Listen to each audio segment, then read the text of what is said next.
Yaya, a collection of Louisiana folk tales, and they all have to do about ghosts. New Orleans has more ghosts than there are wrought iron balconies in the Boquerie. Of course, it isn't very strange that such an old city with such a past should have spooks stored away in every nook and cranny, an apparition inhabiting many rooftops and nearly every one of the aforementioned balconies. Once, not inappropriately, the devil lived in New Orleans. He had at the time taken a French mistress and set her up in a stately mansion in St. Charles Avenue. The devil was very fond of his girlfriend and very jealous. Nevertheless, while he was away 6 days of the week, attending to his other duties, the coquette took another lover, a dashing young Creole of the city. Satan returned one night and, leaning against a pole outside, waited for the youth to emerge from the house.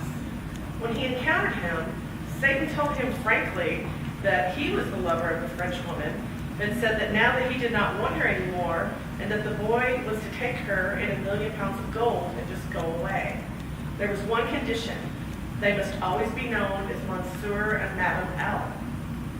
The youth agreed, and next night told his sweetheart about the condition at dinner. The French girl was both terrified and furious, for she realized that the L stood for Lucifer. In a rage, she rushed at her lover with a napkin, whipped it around his throat, and strangled him to death. At that moment, the devil appeared, killed her, and carried both the bodies to the roof, where he devoured them, all but the skins. These he gave to cats wandering on the housetop. From that time on, the devil's head was fixed on the gable of that roof, bound there by the sticky flesh of the mortals he had eaten. For years afterward, Orleanians used to pass and stop and stare at the living head of Lucifer, set right there in the front of the house. You see, he had forgotten, in his jealous anger, that he must not work in the full of the moon, and thus he was punished for his folly. One of the most unusual apparitions recorded is the Lady Ghost, who, instead of rapping on tables or slamming doors or frightening folks with icy hands, appeared as a fountain in the center of a room in a certain downtown home. Suddenly and without warning, the tenant of the room saw this fountain manifested, a leaping, bubbling thing, throwing jets of water to the ceiling. And the water didn't wet anything. Investigation uncovered the fact that a young woman had died in the room after a blighted love affair. It was then decided that the fountain represented the tears that she had shed. Of course, ghosts of pirates are common in New Orleans. According to tradition, they always, as they buried their treasure, murdered a member of their band and left him to guard the hidden loot in spirit form. The ghost of Jean Lafitte appears so often and in so many places that it's unlikely he finds time for anything else in the world beyond this one. In one old house, Jean appears nightly, pointing a bony finger at the tiled flooring. When news of this spread, treasure hunters dug up the entire lower floor of the house, tile by tile. Miss Rosie Altrano of Lafayette stated that she frequently sees ghosts walking casually around the streets, even in broad daylight. They don't bother her at all now, but she admits she was once frightened the first time she met a spook. "I was in bed all by myself," said Mrs. Altrano, "and wasn't worried or didn't have nothing to scare me or nothing. A big man ghost came up to the side of my bed, looked at me, and said, 'Rosie, I'm in your room.' I began to shake all over. He said, 'Rosie, I'm by your bed.' I shook even worse.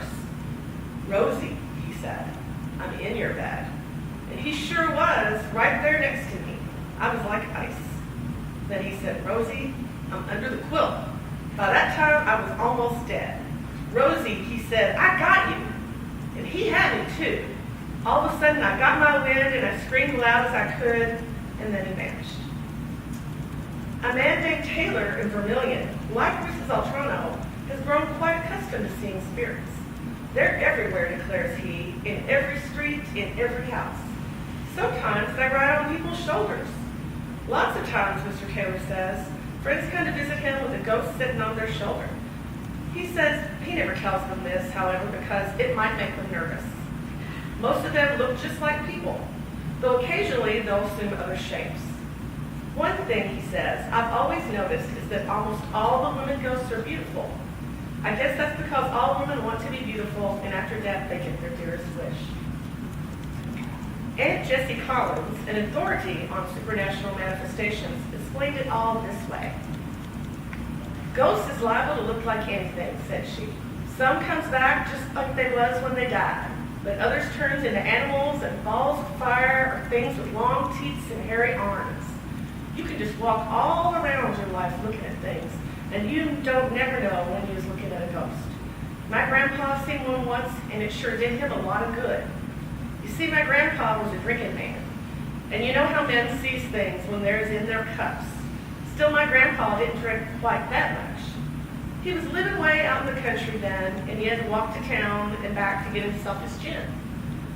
Well, one night he came home walking down that dark country road, not studying about nothing, and he heard something walking about behind him. My grandpa turned around and seen it wasn't nothing but a little old white dog. He says, "Hello, little old dog. Where are you going at?" Outside of that, he didn't pay it no mind, just kept walking. That little old dog followed him clean to his door.